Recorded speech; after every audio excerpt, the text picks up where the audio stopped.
chia một lạc lâu vì xua căng ra vài lắm phù tình ý nào ta biết dấu lúa buông á thì si sẽ dây man rồi lâu bồi ba khi mùa chú đã xem sáng lặng đi thằng lâm nào ta tin sự rất na cái chân mi thông tha tu dây ăn rồi lâu à phát tu cái khi tôi nát hi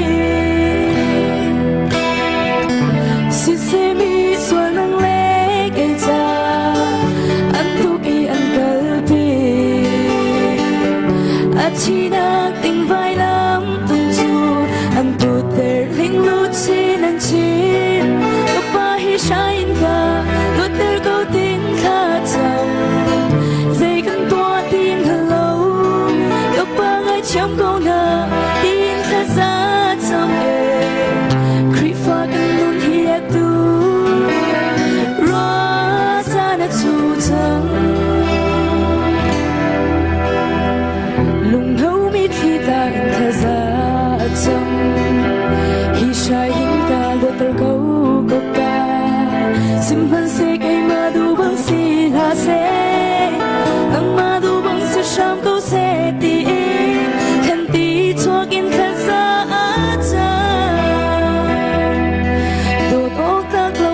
chiang ốc lạc lâu mi xua cánh nuôi đi chén maya cho pi ngâm bình điên hôn cấm thang chiều mô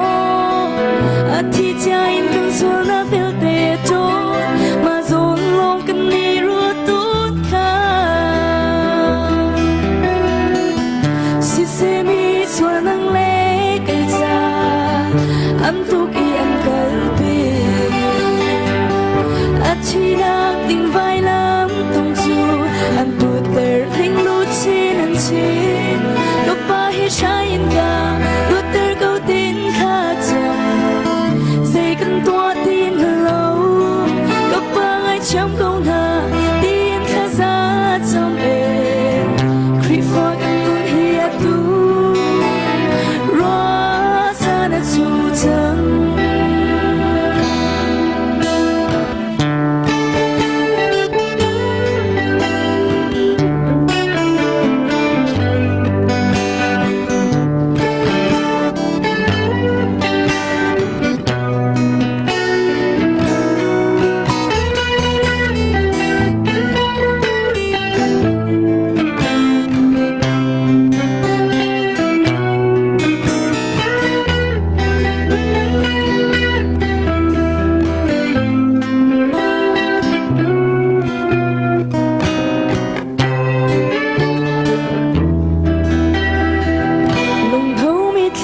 in khá giá chân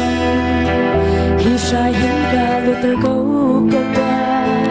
sim hăng sẽ cây mà đủ bằng si là sẽ nắng mà đủ bằng si sao câu sẽ ti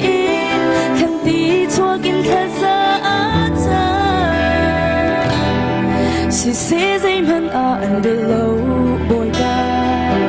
hi mô chú đã xem sáng ăn đi thằng lâm nào ta rất là cái in à chim mi thông tha tu dây ăn rồi lâu à phát tu cái khi tôi nát hi si se mi xua nang lệ cái cha ăn tu cái ăn cờ bi